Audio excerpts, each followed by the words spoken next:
La cadena Democracia presenta Controversia. Estamos retomando con fuerza, cumpliendo las metas previstas. Hay que actuar con la fuerza que se necesita. Controversia. Sería un subsidio directo al consumidor. Una zona de seguridad del Estado. Controversia.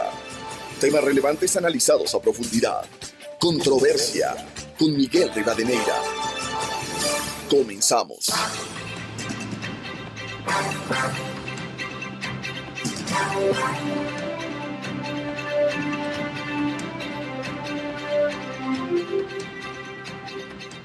Un saludo cordial a los seguidores del programa Controversia en Escena a través de Exa FM, Democracia M y Democracia TV. Hoy queremos abrir un espacio en el programa para hablar sobre la situación internacional, la crisis geopolítica en América Latina, la situación de Venezuela y el proceso de elecciones presidenciales en Estados Unidos. Pero quisiera empezar con nuestros respetables invitados, con un tema de coyuntura de esta semana, como ha sido la propuesta de reforma parcial a la Constitución que presentara ya en la Corte Constitucional el presidente de la República para reformar el artículo 5 de la Constitución, que expresamente en la cuestionada Constitución de Montecristi del año 2008 se puso que, siendo el Ecuador un territorio de paz, queda prohibido expresamente establecer bases militares extranjeras o instalaciones extranjeras con propósitos militares en el territorio nacional.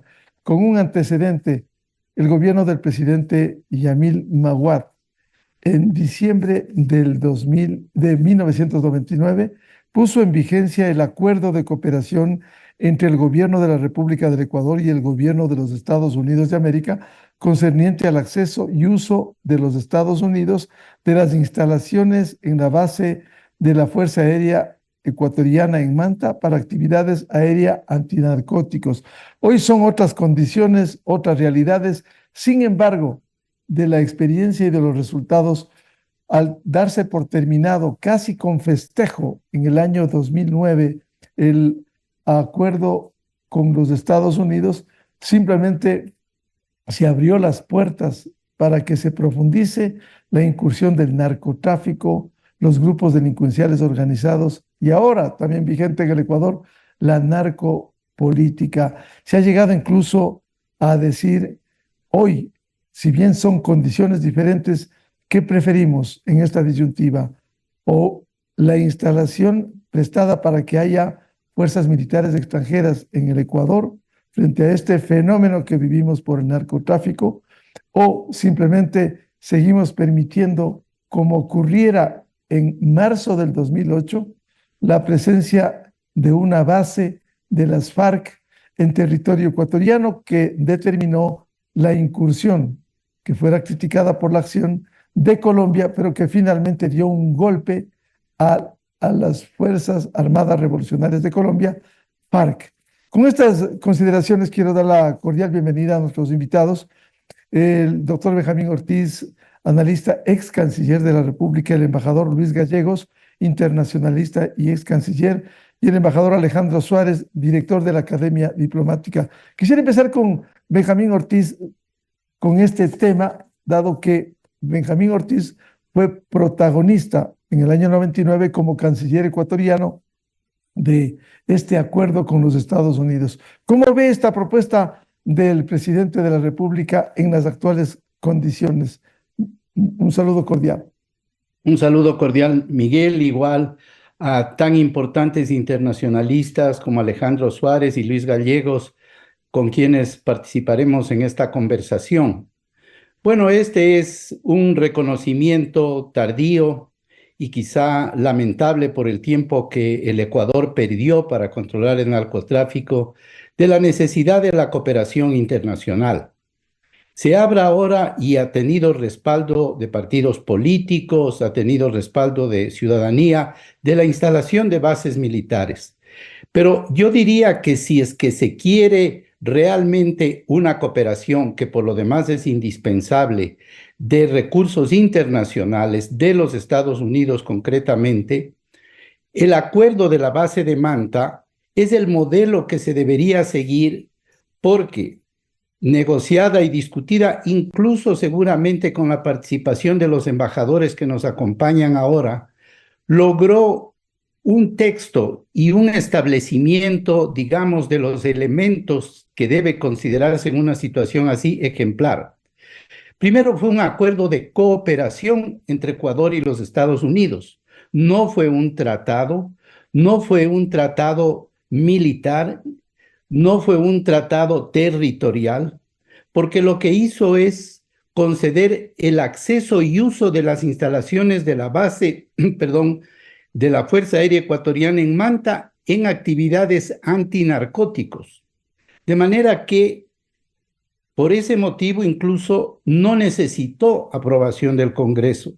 Pero el texto que leíste hace pocos instantes, Miguel, en el que se prohíbe en el artículo de la Constitución no solo la instalación de bases militares, sino que además se dice se prohíbe ceder bases militares nacionales a fuerzas armadas o de seguridad extranjeras.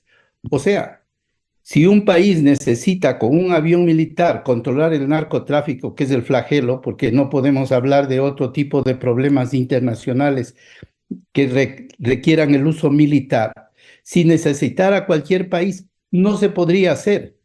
De manera que además, este convenio, este acuerdo de la base de Manta, que decía es un acuerdo de cooperación de carácter prácticamente policial, dejaba en manos del Ecuador las operaciones de interdicción en territorio ecuatoriano a la República del Ecuador. O sea, que los norteamericanos que estaban aquí básicamente con sus aviones de vigilancia, con sus radares para ubicar avionetas y embarcaciones de distinto tipo que pudieran ser parte del tráfico de drogas, no podrían ser interdictas, es decir, intervenidas por fuerzas extranjeras. Así que el tiempo ha dado la razón a quienes participamos con esta responsabilidad, que ahora solamente podemos lamentar que por razones quizá ideológicas o quizá para facilitar el narcotráfico se suspendió. Doctor Benjamín Ortiz, hoy se discute, esta semana lo ha hecho, aunque ha habido voces ya en la Asamblea Nacional de respaldo a esta reforma constitucional. Por cierto, esto está radicado en este momento en la Corte Constitucional para que dé su dictamen, luego pasará a la Asamblea Nacional y en 2 debates, el primero en 15 días luego de crearse una comisión y luego en 90 días, se ha comenzado a debatir el tema de soberanía. Y en la situación que vive el Ecuador se observa soberanía auténtica ecuatoriana o soberanía, los que se oponen a esta reforma, soberanía para la delincuencia organizada y el narcotráfico en el Ecuador. En realidad yo creo que la experiencia demuestra que esa tesis, llamémosle ideológica o de defensa de la soberanía, era un escudo más bien que protegió o deliberadamente, o no sé si decir accidentalmente, pero más probable deliberadamente a las actividades de narcotráfico. Siempre dijo el convenio de la base de Manta esos términos y además así se presentó al público. Ahora, hablar de soberanía para impedir el control, la persecución, el exterminio, ojalá, del narcotráfico, sería una gran mentira. O sea, la soberanía, además, y eso podemos seguir hablando con nuestros importantes internacionalistas que están aquí, es un concepto que acepta que los países voluntariamente cooperen, porque no es la cooperación, digamos, un atentado a la soberanía, y menos la cooperación para enfrentar un problema tan grande como el narcotráfico, que ya estamos viendo la desolación en la que tiene el país. Bienvenido al embajador Luis Gallegos, ex canciller ecuatoriano internacionalista. Un comentario respecto de este planteamiento de reforma constitucional para reformar el artículo 5, con una circunstancia que quisiera añadir y leer precisamente el acuerdo de cooperación entre Estados Unidos y el Ecuador que rigiera entre el 99 y el 2009. Decía, como bien recordaba Benjamín Ortiz, para el único y exclusivo propósito de llevar adelante operaciones aéreas de detección, monitoreo, rastreo y control de actividades ilegales de tráfico aéreo de narcóticos. Hoy estamos en peores condiciones cuando se encuentran 200, 300 toneladas al año de decomiso.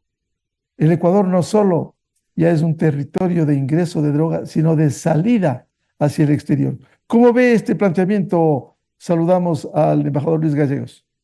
Muchísimas gracias, Miguel. Saludos especiales a Benjamín y Alejandro. Me honro en ser parte de este panel con tan distinguidos miembros. Yo creo que es un tema muy importante el que se está discutiendo y que se va a discutir en los próximos días, tanto a nivel de la Corte Constitucional, la Asamblea y la sociedad en general. Creo que lo que ha hecho el presidente ayer es poner en el marco de una discusión nacional una reforma constitucional que tiene indudablemente una importancia capital en el momento que vive el Ecuador. Yo quiero recordar indudablemente que la llamada base de Manta, que yo creo que está obviamente mal definida porque era un POL, una Foreign Logistical Operation en términos de que era un aeropuerto para que los aviones americanos AWAC y otros de ese tipo puedan cargar combustible, rotar personal y hacer una ruta que era Manta, El Salvador, el aeropuerto de Comalapa, y Aruba y Curazao, o sea, era el perímetro de Colombia. Fundamentalmente ese mecanismo es del 1999, como tú decías, el 12 de noviembre de 1999 se firmó y 10 años después no fue renovado por el gobierno del presidente Correa. El tema, les puedo confesar que indudablemente la tecnología ha avanzado en términos avasalladores en este asunto, pero sí se ha avanzado en temas de cooperación con Estados Unidos, tanto que en el gobierno de Guillermo Lasso se firmó el Estatuto de Fuerzas, las operaciones de actividades marítimas transnacionales ilícitas, el convenio de asistencia para interceptación aérea, y se firmó un memorándum de entendimiento entre el Ministerio de Defensa y los departamentos de Estado y de Defensa. O sea, aviones americanos cargando en Guayaquil han continuado haciendo ese patrullaje. Lo que los americanos pidieron en un determinado momento es que salieran de la base, de una base en Galápagos, porque tendrían mayor cobertura. Y en realidad ese pedido americano en términos de ejecución tiene una lógica táctica, porque se han expandido las exportaciones del Pacífico hacia Estados Unidos. Y obviamente se han vuelto más sofisticados los mecanismos de sumergibles y submarinos del narcotráfico que tiene inundado el Ecuador y que ha bañado de sangre las calles del Ecuador. Hay que ver específicamente la causa razón, la causa central, la causa raíz de este asunto, que es la cocaína. Y si estamos hablando de 1999, ya para entonces la base de Manta ya identificaba toneladas de cocaína exportadas desde fuentes especialmente del Putumayo colombiano. Pero en estos últimos meses el Ecuador ha capturado 200 toneladas. Yo soy de la idea de que nosotros deberíamos acordar con los americanos el pago por esas capturas. Yo te quiero decir que en un análisis, y escribí esto en El Universo, fundamentalmente pues las 200 toneladas en las calles de Nueva York representan alrededor de $5.000 millones. Y en realidad nosotros con un porcentaje de eso podríamos por lo menos sostener los esfuerzos que lo hacemos con nuestro exiguo presupuesto y nuestra muchas veces incapacidad de tener la tecnología y las capacidades de interdictar. Eso ha hecho que el Ecuador, desde el 2019, en que Colombia producía 1.000 toneladas de cocaína, hoy Colombia produce 2.200 toneladas. Y el mayor comprador de cocaína ha pasado a ser Europa, desde Europa antes que Estados Unidos. Y es verdaderamente asombroso que 1 de cada 18 mujeres americanas sean las atendidas para que puedan curarse de la drogadicción, y 1 de cada 11 hombres. Por lo tanto, la responsabilidad de esto es compartida. El hecho de que se va a discutir si conviene o no conviene una base de manta, espero que no se polarice en el correísmo, anticorreísmo, que es fundamentalmente lo que lleva al país a que 30% del un lado y 30% del otro combatan por razones de posiciones ideológicas. Pero el hecho en realidad de este tema es que tenemos que buscar la capacidad regional. Esto es con Colombia, que es el mayor productor, además de Perú y Bolivia, y con los mayores mercados, que son el europeo y el americano. A mí me da hasta cierto sentido del humor que nos den 5 millones, 20 millones, cuando a Colombia le dan miles de millones de cooperación para interdictar esto. Nosotros estamos en una muy seria situación en el mundo entero por el tema de narcóticos. Solamente en el cálculo de Naciones Unidas es que 265 millones de personas consumen narcóticos y que alrededor de 26 millones de personas son consumidores de cocaína. Esa es la realidad que nos impacta. Ahora, si una base aérea puesta en Manta para interdictar las exportaciones al mercado americano o en Galápagos va a tener una influencia interna, eso es otro de los temas. Yo estoy seguro que los contertulios míos analizarán también el tema de las inmunidades y privilegios que se otorgan a las fuerzas extranjeras, porque eso les da cierto nivel de inmunidad que ha sido muy criticado por la Corte Penal Internacional. O sea, no es la misma responsabilidad del soldado ecuatoriano que del soldado extranjero. Lo que también me preocupa es que este es un proyecto de reforma sin especificar país, porque el día en que cambie la ideología de podrían abrirse las bases de otros países. Entonces yo no solo veo el problema de renovar el tema de Manta o volver a hacer, no sé si los americanos hayan pedido, no sé en este tema cuál es la situación de la negociación, pero en realidad lo que sí temo es que en este péndulo de cambios en América Latina hay otros actores mucho más complejos de manejar. Y yo creo que sí hay que tomar en consideración todos estos elementos. Yo creo que es hora de que los académicos hagan un análisis profundo, los abogados, los constitucionalistas, porque nada es blanco y negro. Aquí hay varios elementos importantes. Lo que sí es que, regreso sobre el tema de los acuerdos firmados por el presidente Lasso, y hay un acuerdo sobre operaciones marítimas transnacionales ilícitas. Y hay un estatuto de fuerzas para que fuerzas de los Estados Unidos puedan entrar al Ecuador en operaciones temporales, pero puedan ejecutar operaciones dentro de este concepto de inmunidad también.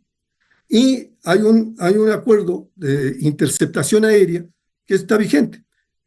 Fuera del mar territorial ecuatoriano y fuera de la zona económica ecuatoriana, allende las Galápagos, hay una línea de navíos americanos que interceptan a las embarcaciones estas, porque todos estamos tratando de que no llegue las toneladas de cocaína que salen de Colombia al mercado de Estados Unidos.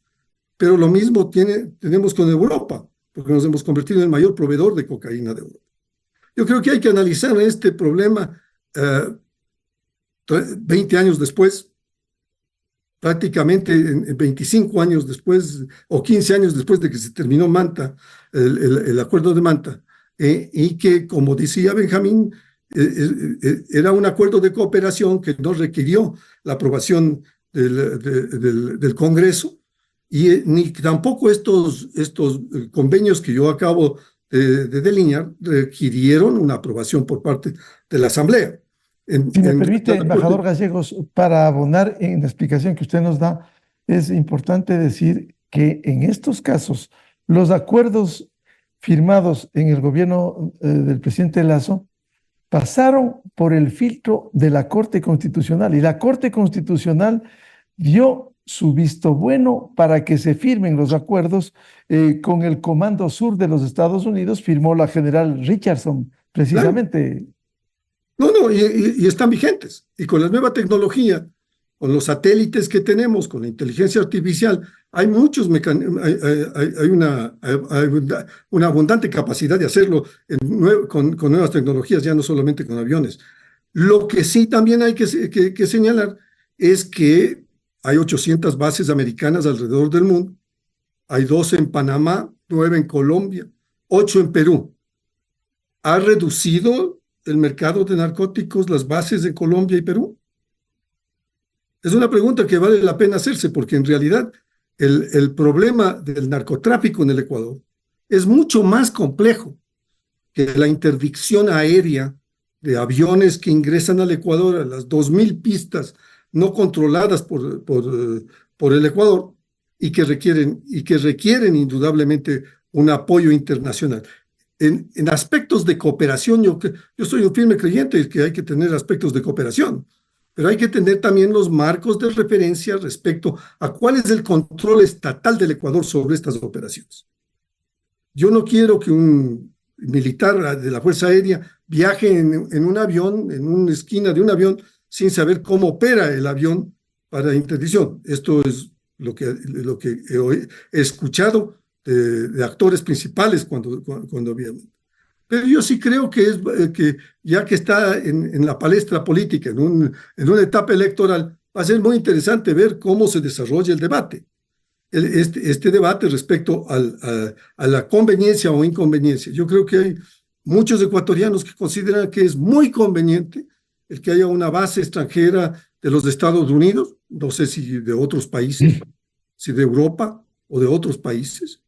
No sé si la otra parte de contradicción del tema vuelva a recurrir a los mismos argumentos que anotaba Benjamín, pero creo que es un tema que va a ser abordado con el calor y fragor de la elección y que indudablemente va a ser un motivo de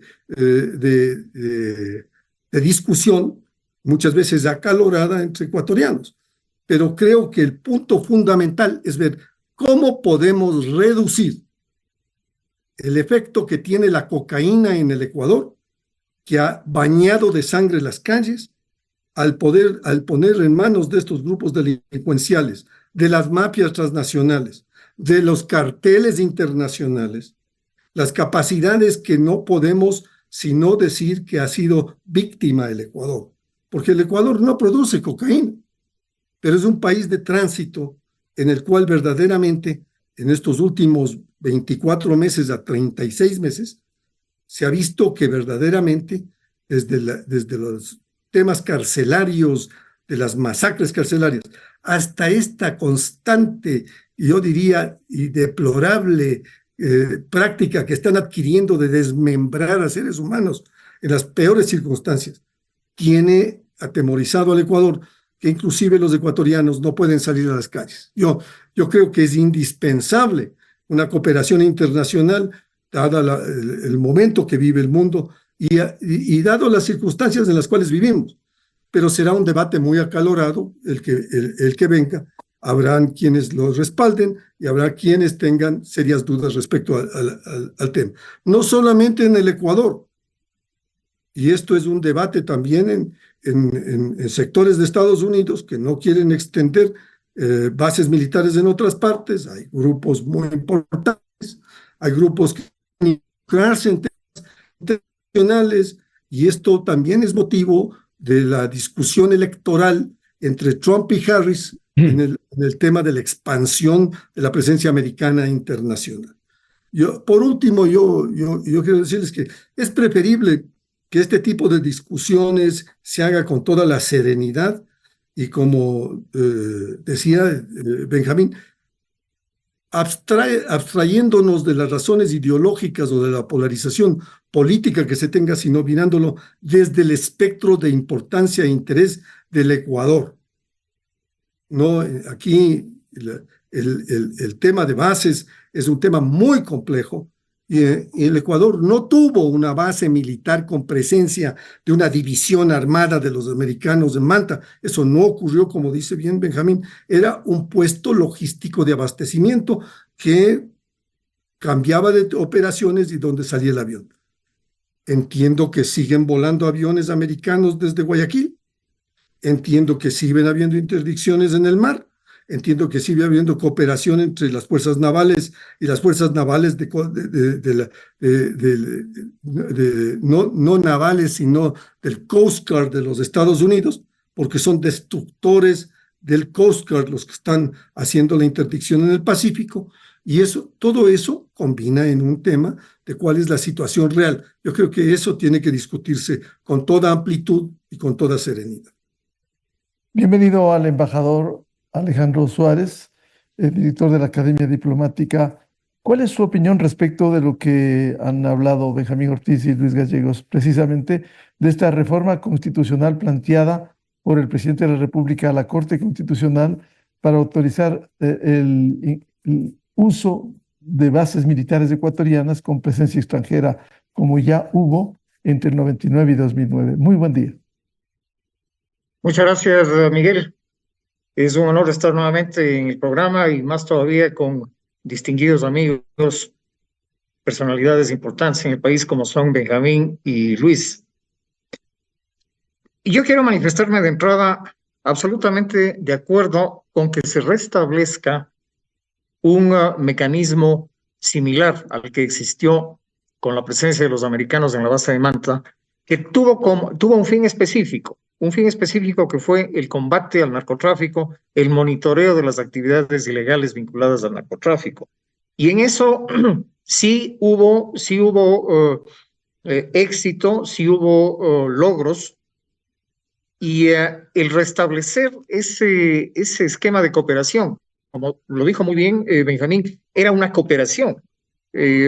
Luis acaba de mencionar que no se trata de una intervención masiva de elementos armados de los Estados Unidos que establezcan una base gigantesca. Era la participación de un grupo de uniformados estadounidenses que colaboraban con las autoridades nacionales. Inclusive en la base estaba pues al mando de un oficial ecuatoriano. Restablecer eso inclusive podría servir hasta de elemento disuasivo en la provincia de Manabí, que es una de las provincias, como todos sabemos, a la que más ha afectado el crecimiento del narcotráfico y del crimen transnacional. Yo quisiera referirme a algo que me parece importante, que es el tema de la soberanía. Ustedes recordarán que cuando el gobierno de Correa resolvió dar por terminado el acuerdo, la principal invocación que hizo fue precisamente la soberanía. Y en mi concepto no hubo, ni habrá, ni habría una afectación a la soberanía. Porque, primero, como muy bien lo dijo Benjamín Ortiz, fue un acuerdo de cooperación. Un acuerdo de cooperación en que no había de por medio ningún tipo de componentes de carácter territorial o del estilo. Y luego, ¿qué es la soberanía como potestad suprema del Estado? Es algo que el Estado administra según sus conveniencias. Cuando un Estado firma un acuerdo en el que se compromete a hacer o no hacer, pues está de hecho limitando su soberanía. ¿Y por qué lo hace? ¿O sobre la base de qué lo hace? Sobre la base de su soberanía. En uso de su soberanía, el Estado limita su soberanía. Y eso pasa con todos los acuerdos internacionales. Y en el acuerdo sobre la base de Manta, pues efectivamente hubo ese ingrediente, ese componente. De manera que no habría afectación a la soberanía. Y luego, yo quisiera aprovechar para contarles algo, que fue una experiencia personal.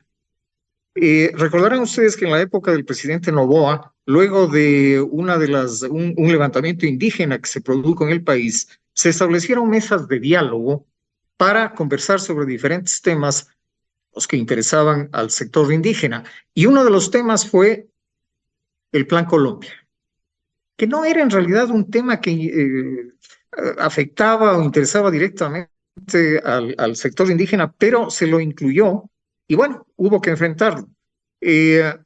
Por razones de mis funciones en la Cancillería en esa época, se me puso al frente del grupo ecuatoriano que iba a hablar con los indígenas sobre el Plan Colombia, que supuestamente pues tenía afectación, tenía incidencia en el Ecuador.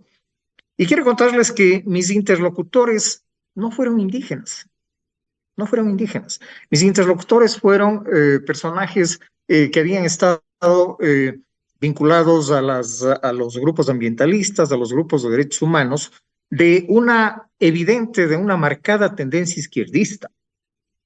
¿Qué es lo que pasó en esa mesa de diálogo? Lo que se me planteó fueron dos cosas fundamentalmente y casi únicamente. La una, que el Ecuador consiga de Colombia, que exija a Colombia, poner fin a las aspersiones con glifosato en las zonas cercanas a la frontera con el Ecuador. No se había probado que hubiera afectación real ni a la salud ni a los cultivos en territorio ecuatoriano. Se dijo eso, pero nunca se llegó a probar. Incluso hubo estudios del Ministerio de Salud que dijeron que no había afectación. Esa era una de las demandas y con una especial insistencia. La segunda demanda y con aún mayor insistencia era la de que se ponga fin a la presencia de los estadounidenses en Manta, que se ponga fin a las operaciones en la base de Manta. Y esto fue reiterativo, fue siempre insistente, y años después, ya en el gobierno del señor Correa, dos de los que habían sido mis interlocutores en ese ejercicio de las mesas de diálogo pasaron a formar parte del gobierno de Correa. Uno de ellos fue diplomático del gobierno de Correa y fue un personaje que poseía una hacienda en Santo Domingo de los Áchilas, me parece, en la que se denunció que había actividades, que esa hacienda estaba sirviendo para actividades del narcotráfico de Colombia y que además tenía pistas clandestinas, obviamente al servicio del narcotráfico. Repito, pues, yo creo que sería conveniente para el país restablecer ese mecanismo de cooperación para efectos del control del crimen transnacional, del narcotráfico concretamente. Doctor Benjamín Ortiz, aquí está en discusión el tema de si se aprueba o no primero, se ha visto bueno en la Corte Constitucional y luego en la Asamblea Nacional. ¿Cree usted que debiera aprobarse en las condiciones que hoy vive el Ecuador en medio de un conflicto armado interno? Creo que conviene al país, Miguel, crear los distintos elementos que nos permitan operar de mejor manera frente al narcotráfico. Luis decía bien que ahora la tecnología permite una serie de recursos que hacen posible que se detecte, digamos, estas operaciones clandestinas, pero se detecta en pequeña escala. O sea, todo lo que llega y se consume a los Estados Unidos, en buena parte, a lo mejor pasó por el Ecuador. Es muy posible que pase por el Ecuador.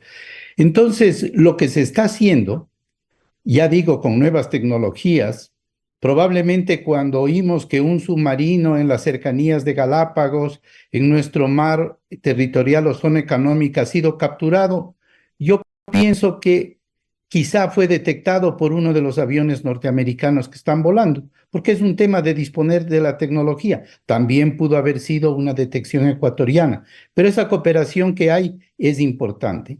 Ahora, como bien dice el embajador Suárez, Alejandro, esta presencia aquí va a ser disuasiva, va a ayudar, va a facilitar las cosas. También tiene que verse, y la gente está sintiendo esa necesidad. Nadie quiere que aquí aparezcan fuerzas militares extranjeras a cometer desmanes, ni qué sé yo, a ocuparse de actividades que corresponden al país o a crear un ambiente de guerra. No hay nada de eso. No hay esas fantasías. Lo que hay es la necesidad de buscar cada vez más y mejores recursos, incluso de carácter simbólico, si se quiere, con el propósito de ganar esta esta terrible guerra contra el narcotráfico, que no es una guerra interna, es una guerra internacional. Entonces, el sentido común dice que si se necesitan recursos internacionales, facilitemos ese tipo de recursos y hagamos actos y presencias que nos pueden ayudar a disuadir que este mal siga, digamos, dañando tanto como está dañando a nuestro país. Doctor Benjamín Ortiz, quisiera pasar a otro tema luego de lo que ha sido la noticia de esta semana. ¿Cómo ve la crisis geopolítica en América Latina y la situación en Venezuela? Bueno, América Latina está lamentablemente muy dividida porque hay gobiernos democráticos, hay gobiernos autoritarios, hay dictaduras instaladas como es Cuba, Nicaragua, Venezuela. Hay países como México que se encamina a un régimen cada vez más autoritario. En muchos casos, como ha pasado también en otros países, en México se quiere pasar a un control cuasi político de las cortes, promoviendo una elección popular que deberá, para ganar los comicios en el nombramiento de jueces, pasar por el filtro de los partidos y de sus promociones, aunque se los prohíba, porque cuando se ha inventado este tipo de mecanismos, como en el Ecuador el Consejo de Participación Ciudadana y Control Social, se vuelve simplemente una causa política. No hay organismo más politizado y peligroso según las tendencias que tenga, como nuestro famoso Consejo de Participación, ahora en gran medida copado por el movimiento político del presidente Rafael Correa. Entonces, México va por esa línea autoritaria, comienza por elecciones, pero termina en autoritarismo. Por otro lado, sí existen, la división ya no es tanto ideológica, pienso que más bien es autoritaria, autoritario es México, dictatorial Cuba y Nicaragua, hasta los extremos mayores, y ahora Venezuela, ahora y desde hace un buen rato Venezuela, en la cual ya ni siquiera hay la imagen, el teatro, por decir así, la teatralidad de decir tuvimos elecciones, sino que organizamos elecciones, no presentamos las cuentas de los votos y decimos que ganamos. Ahora, esta situación venezolana es muy grave y debería demandar una acción, digamos, coordinada de América Latina, no por ánimo de intervenir en Venezuela, y hay que encontrar cuáles son los caminos para poder llevar esta acción. Venezuela nos está creando un gravísimo problema a los otros países, uno con la migración, ¿no es cierto? Y dos, con el mismo narcotráfico. Es público y notorio las conexiones que tiene el gobierno de Venezuela, probablemente sus Fuerzas Armadas, con el narcotráfico, y que es una especie de santuario para el narcotráfico en la región. Entonces, si el narcotráfico es nuestro mayor mal, y si es que esta migración de tanta gente desesperada, de tanta gente buena, pero también de tantos delincuentes, probablemente como hizo Cuba en la época del Marielito, que exportó delincuentes a los Estados Unidos cuando permitió que ese barco llevara a aspirantes, a refugiados hasta Miami. De igual manera, ahora deben estar sacando de las cárceles gente para repartirnos en estos países. Si se quiere para crear problemas, si se quiere simplemente para librarse de ellos. Entonces, si América Latina tiene un serio problema con migración venezolana, un serio problema con narcotráfico tolerado de manera notable en Venezuela, ¿qué podemos hacer? Necesitamos tomar medidas más expeditas. Por supuesto, nadie está proponiendo una invasión militar, ni mucho menos, pero sí crear mecanismos que hagan sentir el aislamiento de ese gobierno, que por otro lado, hay que reconocer, se apoya en grandes fuerzas internacionales no democráticas que no les importa mucho nuestra situación, como puede ser la misma Rusia o China expandiendo su podería comercial y ambiciosa, digamos, de los gigantescos recursos naturales de Venezuela que despiertan la codicia también de las grandes potencias. Embajador Luis Gallegos, ¿cómo ve la crisis geopolítica en América Latina y la situación en Venezuela con una circunstancia frente a la dictadura de Venezuela, en donde se va por sobre un mandato popular expresado en las urnas? Ha habido voces como la del expresidente Osvaldo Hurtado, que a los dictadores hay que derrocarles, no queda otra alternativa. Y con una circunstancia adicional, se ha denunciado hasta la Corte Penal Internacional este momento más de 2.000 presos en Venezuela, presos políticos, e incluso más de 100 niños y menores de edad. Es decir, ¿cómo se concibe esto en la comunidad internacional?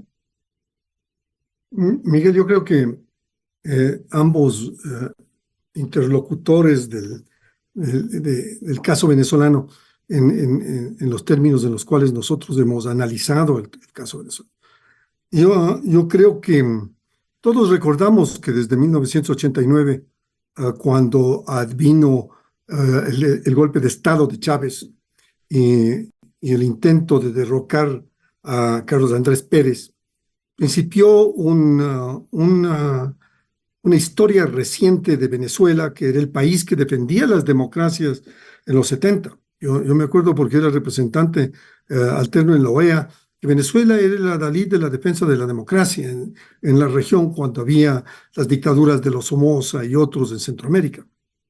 En realidad yo creo que aprendieron, y esto es una lección de historia, que la democracia podía servirles como instrumento para llegar al poder y no abandonar. Y las 3 presidencias de Chávez y las de Maduro demuestran justamente eso, ¿no? Han habido elecciones, plebiscitos, referéndums y todo lo demás en Venezuela, y siempre hemos tenido el mismo problema, el reclamo de cuáles son los resultados. La oposición venezolana, en muchos de los 20 y pico de años del tema de Venezuela, no ha estado unida. Hay que felicitarle al embajador Edmundo González y a María Corina Machado por la gesta heroica que han tenido, y a todos aquellos que tú mencionabas que están presos, perseguidos, torturados, y que la comunidad internacional reclama. Pero yo, honradamente, puede sonar a pesimista, yo no veo una solución por vía democrática del problema de una dictadura. Yo coincido con los aspectos. Hay un control absoluto, totalitario prácticamente del Estado venezolano. No va a ser posible desde afuera con proclamas. Inclusive la primera resolución en la OEA no pasó.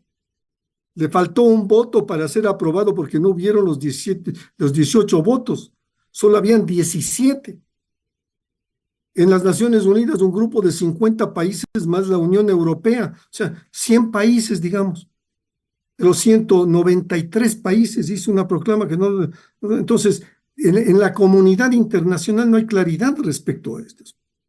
Y como dice Benjamín muy claramente, el tema de la migración, los millones de venezolanos que han salido, indudablemente han impactado en la vida económica de todos los países, y nosotros somos uno que alberga 500,000 de venezolanos, pero en todos los casos de América Latina. Ahora, esa polarización entre los países en América Latina en este momento se ve agravada por otra secuencia de una polarización en la política americana. Y no hay que olvidar que hay una real política aquí en términos de petróleo. Los países que apoyan a Venezuela compran petróleo, pero Estados Unidos también compra petróleo venezolano, y Chevron opera en Venezuela y es el 5º proveedor de petróleo de Estados Unidos. Entonces, hay que ponerse en visos de cuál es la realidad respecto a una solución posible. La Corte Penal Internacional y el grupo de presidentes que fue llevando fundamentalmente bajo el vocerío de Andrés Pastrana a la Corte Penal Internacional es un caso que sí merece el apoyo de todos para que haya un castigo ejemplar a los personajes que han cometido este tipo de delitos tipificados por la Corte Penal Internacional. Pero yo quiero decirles que yo soy pesimista de los alcances y posibilidades de la comunidad internacional. Y solamente para añadir a un tema, no es que la polarización solo existe en las Américas, en donde hay gobiernos de un tinte autoritario, vengan de donde vengan sus ideologías, sino vean el problema de Europa, la polarización en Alemania, por una extrema derecha, vean lo que pasó en Francia, en Gran Bretaña, vean lo que está pasando en Italia, en España. Vamos más allá a ver que hay una fractura de los organismos multilaterales que se van a reunir la próxima semana en la cumbre del futuro para emitir un documento, los presidentes que vayan a Nueva York aprobando un pacto del futuro para ver si logramos superar estas diferencias que se han agravado en la pospandemia. La gobernanza del mundo está seriamente cuestionada. Los gobiernos democráticos han perdido en mucho su vigencia de la democracia liberal. Yo estoy seriamente preocupado por el estado del mundo en esto. Porque, como decía Benjamín, no solamente hay influencias de unos y otros, sino que hay intereses en el tema del petróleo venezolano. Yo siempre recuerdo a Citgo, que era la empresa venezolana, que tenía 17,000 estaciones de servicio en Estados Unidos. Y hoy en día, Maduro puede decir lo que decía Chávez, ¿no? Que no tiene embajador en Washington. No me importa porque Chevron es mi embajador en Washington. Yo creo que hay que mirar el problema de Venezuela como la necesidad de ponernos de acuerdo los países que tenemos la misma raigambre y defensa de la democracia y tenemos las capacidades para hacerlo. Y a ver si convencemos al resto, inclusive en la región, luego de la votación. La segunda votación de la OEA fue por consenso, pidiendo los resultados. Las Naciones Unidas ha pedido los resultados. La Comisión Internacional de Derechos Humanos ha pedido los resultados. Todos hemos pedido que se pongan. Yo como ex canciller también firmé una declaración respecto al pedir que haya claridad. Yo creo que el presidente Lula ha pedido que haya esa claridad. Y en general, yo veo que el gobierno de Venezuela no está dispuesto a cumplir con sus obligaciones internacionales y, como dice las Naciones Unidas, no ha cumplido los estándares de la elección. Inclusive el Centro Carter se alejó diciendo que no se había cumplido. ¿Cuál es la solución al problema venezolano? ¿Cuántos años tomará una vez que estos gobiernos se vuelven perennes en el poder? ¿Y cuál será la solución a futuro de una América Latina que está en este momento fracturada y que no logra acuerdos de consenso para temas que son importantes? Porque aparte de este tema, el tema de cambio climático, el tema del narcotráfico, los temas que atañen a la supervivencia de la humanidad, no están siendo considerados, inmersos en estas disputas ideológicas o no ideológicas, autoritarias o liberales. Pero ciertamente es preocupante el estado del mundo en general y por eso yo confío que este pacto del futuro por lo menos delinee ciertos comportamientos de los estados para buscar soluciones de largo alcance para los pueblos. No es posible que la mitad de la población del mundo viva en pobreza. No es posible que la mitad de los países estén tan endeudados que destinan más a pagar intereses que lo que gastan en educación y lo que gastan en salud. Y estos son datos de Naciones Unidas. No lo estoy diciendo yo, solo estoy repitiendo. Yo creo que tenemos que buscar soluciones de largo alcance a los problemas que atañen a nuestros países, en donde la pobreza y el hambre predominan y es un caldo de cultivo para la violencia, el narcotráfico y otros. Embajador Alejandro Suárez, ¿cómo ve la crisis geopolítica en América Latina y la situación en Venezuela? Yo creo que es importante hacer un poco de historia. Y muy brevemente, el escenario geopolítico en la región evidentemente ha experimentado una preocupante deriva y una tremenda distorsión. Recordemos que hasta hace pocas décadas las relaciones intrarregionales se desarrollaban en función de los intereses de los países que buscaban consolidar, ampliar su influencia según sus objetivos de política exterior, que estaban bien definidos. Países como Brasil, como México, tenían propósitos claros y marcaban significativamente el desarrollo de las relaciones con iniciativas, con liderazgos ajustados, sí, a sus intereses, pero también alentando la integración y el fortalecimiento de Latinoamérica como bloque. Lamentablemente, desde los inicios de este siglo y de pronto aún antes, las relaciones entre los países latinoamericanos se han ido contaminando progresivamente con componentes ajenos a los intereses nacionales y regionales. Pseudoideologías como este socialismo del siglo XXI han dado fachada a proyectos autoritarios que, como ya se ha comprobado, han extendido la corrupción y hasta se han comprometido con el crimen transnacional, especialmente el narcotráfico. En las décadas anteriores al siglo XXI, los países latinoamericanos se mostraban genuinamente comprometidos, por ejemplo, con los esquemas de integración regional, subregional, esquemas cuyos objetivos estaban por encima de las orientaciones ideológicas de los gobiernos y apuntaban a la consecución de beneficios compartidos. Esquemas como el ADI y la Comunidad Andina dieron frutos importantes en el ámbito de la cooperación y la ampliación del comercio. Fue una época, además, en que las democracias se mostraban estables y fortalecidas, luego de que desde la década de 1970 los países comenzaron a recuperar la institucionalidad. En el momento en que la ideología comenzó a contaminar el ambiente, se inició un retroceso en la calidad de las relaciones intrarregionales. Y ese momento está bien identificado. Yo creo que fue el momento en que se inició la administración Chávez en Venezuela. El chavismo estableció en Venezuela y se propuso extender a otros países una opción que se la pretendió ideológica y que se denominó socialismo del siglo XXI, propuesto por un aventurero sin importancia de apellido Dieterich, y que ni él mismo supo explicar en qué consistía. Y ese esperpento planteado como una alternativa frente al llamado neoliberalismo, revestido de un ropaje teórico que pretendía restaurar los escombros del comunismo soviético ya superado, lo que en realidad instauró fue una nueva y avasalladora cultura de la corrupción y el despilfarro, amparados en un estatismo manifiesto, en un autoritarismo que hizo del fraude electoral su principal herramienta. Y todo esto pues con el apoyo entusiasta de Cuba, por supuesto. Los países que cayeron en la trampa de ese nuevo socialismo fueron los que de hecho desequilibraron el ambiente de las relaciones en la región. Venezuela, Brasil, Bolivia y en su momento Ecuador y también Argentina. La Venezuela de Chávez asumió el liderazgo de la corriente socialista, adoptando la vieja consigna del antiimperialismo. Con ello comenzó a sabotear a los organismos internacionales, comenzando por la OEA. Le tocó en su momento el turno a la comunidad andina, como en este caso en el de la comunidad andina, no prosperó el propósito de usarla como instrumento antiimperialista, optó por separarse del organismo.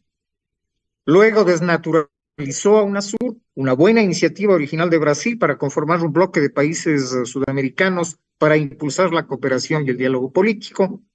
El sesgo ideológico retorcido que Venezuela y sus aliados imprimieron en UNASUR terminó por deshacer el organismo. Pero lo más grave fue la penetración a través de esa opción socialista del crimen internacional en el escenario de las relaciones intrarregionales. Venezuela y Bolivia se incorporaron en la red del narcotráfico y el correísmo en Ecuador entregó su aporte. La corrupción adquirió categoría institucional en Brasil, en Argentina de los Kirchner, en Ecuador de Correa y por supuesto en Venezuela. México de López Obrador se les uniría posteriormente, como también Nicaragua.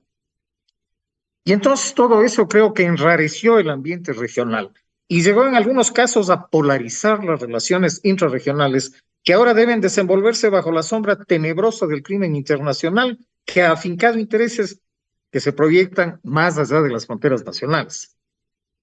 Por ahora el socialismo del siglo XXI parecería que ha experimentado un retroceso y ha perdido algunos de los bastiones que antes tenía, entre ellos Uruguay, Ecuador, Argentina, pero la corriente aún subsiste y ha ganado la adhesión de Colombia, que aunque no abiertamente alineada con esa teoría, con esa tendencia, de hecho en la práctica la favorece.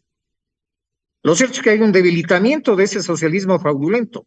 Ojalá que resulte progresivo. En esa medida se puede esperar que las relaciones intrarregionales recobren la racionalidad que requieren y que se restauren los propósitos de sana y fructífera integración. Por lo demás, en la medida en que la cooperación internacional enfrente con éxito la plaga del narcotráfico, en esa misma medida, ¿acaso se podrán recomponer los esquemas de las relaciones en nuestra región, en Latinoamérica?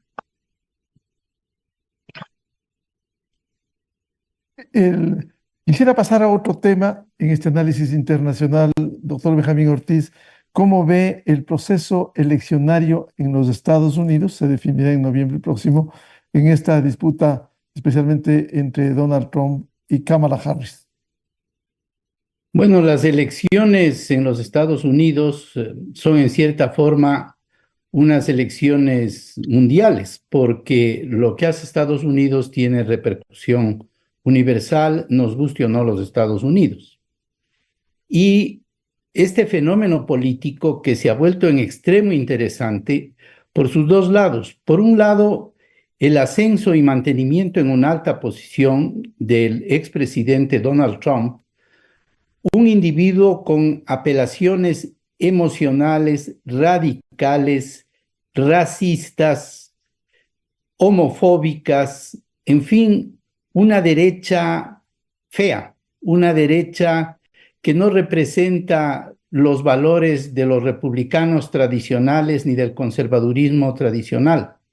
Y parecía que se iba a imponer fácilmente, como todos veíamos, gracias a la debilidad, digamos, política, física y lamentablemente hasta intelectual del presidente Biden. Pero Biden, igualmente sabido por todos, se retira y se produce para Trump una cuasi catástrofe, porque él que tenía armado el circo de la reelección, por utilizar ese símil, el circo que le llevaría al poder fácilmente, de pronto le crecen los enanos y esos enanos crecidos toman la forma de la vicepresidenta Kamala Harris, quien es una sorpresa universal, porque no solo para los norteamericanos, sino para todos. Tuvo una ubicación o un desempeño tan discreto detrás del presidente Biden que nadie pensaba que ella podía ser una candidata brillante. Y es ahí que surge una mujer que sabe afirmar su pasado de migrante, de hija de migrantes, con una categoría que ha acallado a muchos de los que pudieron haberle atacado por ese flanco, hija de un haitiano y de una mujer venida de la India, ¿no es cierto? Ha enaltecido lo que hizo especialmente su madre, ha llevado una serie de apelaciones, digamos, y de propuestas dirigidas a la clase media, y especialmente en el debate, que fue la única oportunidad de verle junto al expresidente Trump, le hizo perder su posición de macho alfa, que recordemos cuando Hillary Clinton fue candidato, cómo se paseaba grotescamente detrás de ella, le atacó sin descanso.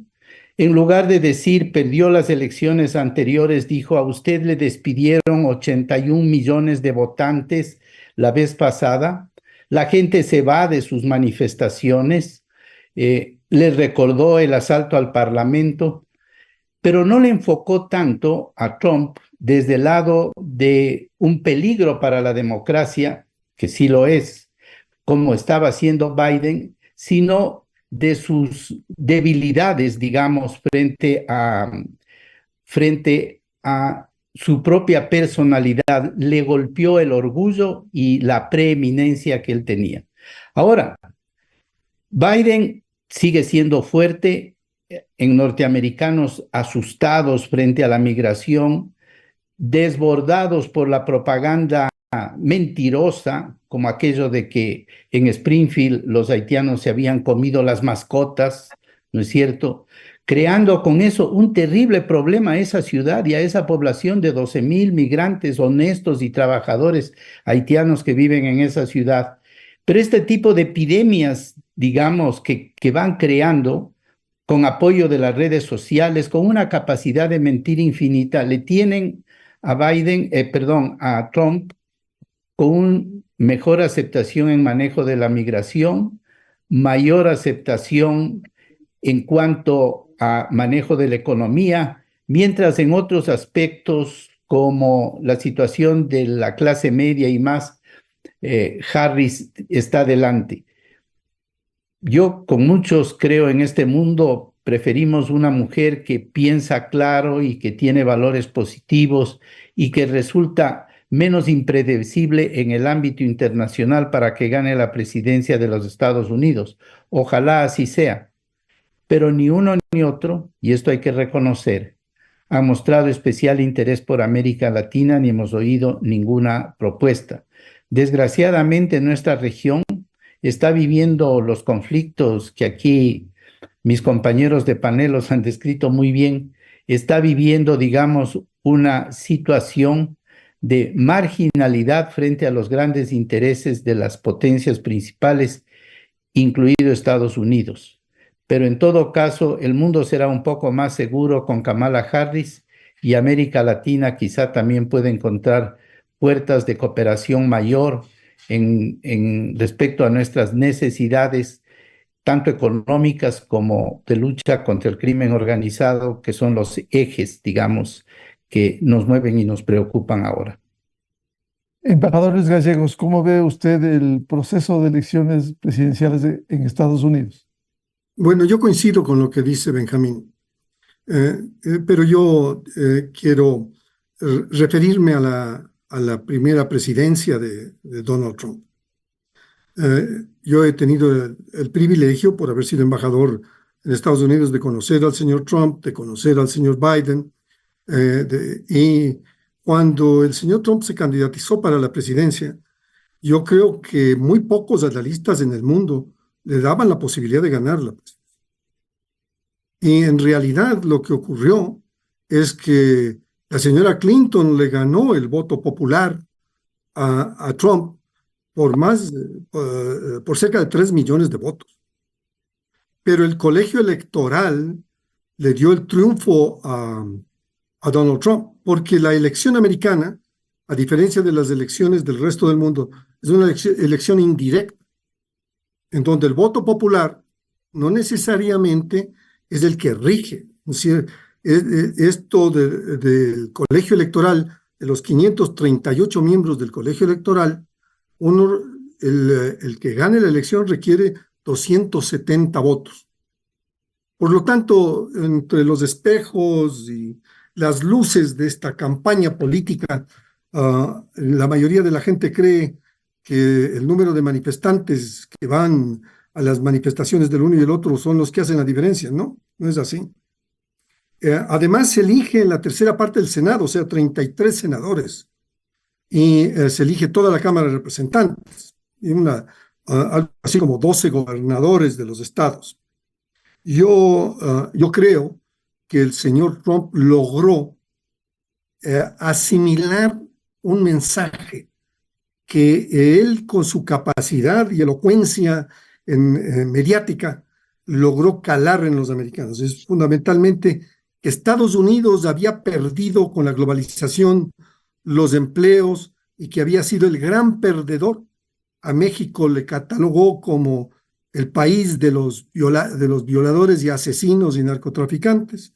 A la China le tildó de todas las maneras. A sus aliados en la OTAN les atacó.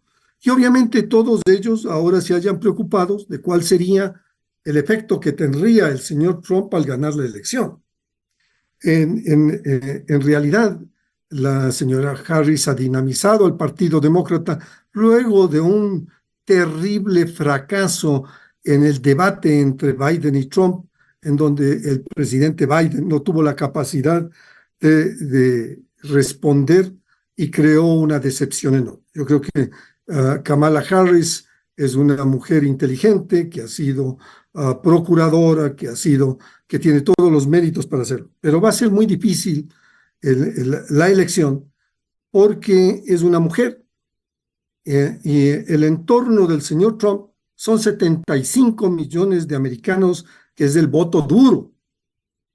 Pero yo les recuerdo que también la elección americana es facultativo el voto, no es obligatorio, y que hay 50 millones de americanos no registrados para votar. Por lo tanto, yo creo que la expectativa del mundo está en ver que, como decía Benjamín, esta es una elección que va a tener repercusiones internacionales de tremendas consecuencias. El señor Trump, hace unas semanas, dijo que iba a expulsar a 20 millones de migrantes, sean legales o no. ¿Ustedes se imaginan el impacto que tendría sobre nuestros países una expulsión de esas dimensiones? ¿Lo que representa una operación militar y policial de ese tipo? Puede ser que nunca ocurra, pero indudablemente el sentimiento antimigrante que comparte Estados Unidos y Europa es verdaderamente preocupante, porque está en las líneas del racismo y la xenofobia. Y obviamente nosotros tenemos a millones de ecuatorianos, de migrantes, tanto en Estados Unidos como en Europa.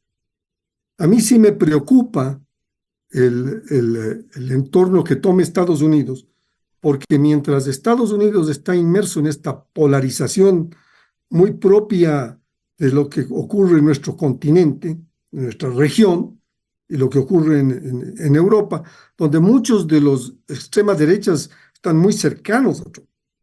El problema de conflictos como el de Ucrania o las masacres en Gaza, este tipo de problemas pueden acentuarse. Para el Ecuador y para América Latina, yo estoy totalmente de acuerdo que tendrá que hacer un gran esfuerzo para que Estados Unidos le ponga atención a la región, ya que no es una prioridad para Estados Unidos y tiene que hacerse un esfuerzo concertado en Washington. En lo que concierne al Ecuador, yo creo que requiere una diplomacia proactiva, mucho más incidente, con apoyo en los sectores para influenciar al Congreso, al Ejecutivo del próximo gobierno, cualquiera que sea, porque con Estados Unidos estamos vinculados por un cordón umbilical que en este momento es más grave, es que nuestra seguridad depende del consumo de cocaína de los Estados Unidos y del apoyo que recibamos en términos reales de recursos para poder enfrentar este desastre ecuatoriano. Tiene que hacerse con capacidades de negociación en Washington.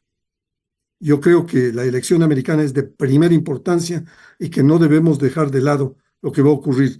Lo que sí, creo que el primer martes de noviembre, después del primer lunes de noviembre, estaremos todos atentos a ver qué es lo que ocurre y qué será seguramente nuevamente aquel grito de que si Trump pierde no reconoce la pérdida y si Trump gana serán otros los factores que tendremos los otros países del mundo que mirar con mucha cautela y mucha precisión e inteligencia.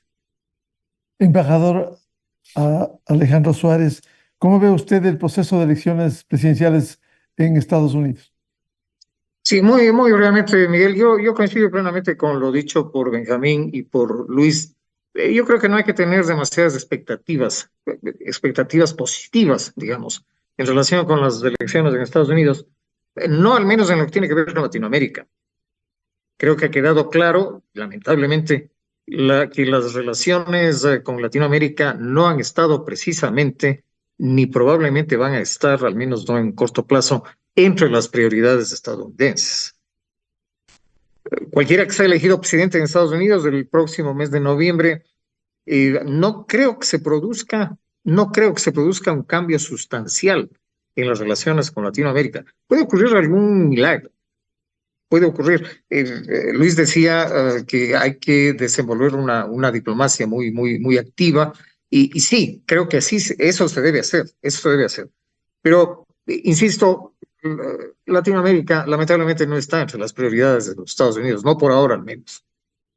Sería, eso sí, preferible un triunfo de Kamala Harris. Trump es un personaje impredecible, con comportamientos sinuosos y con una evidente carga populista.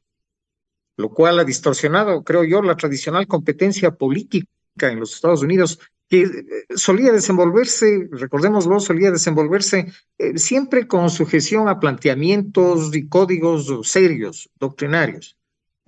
Trump ha introducido en la política estadounidense este componente perjudicial que lamentablemente está extendido en nuestra región latinoamericana, que es el populismo.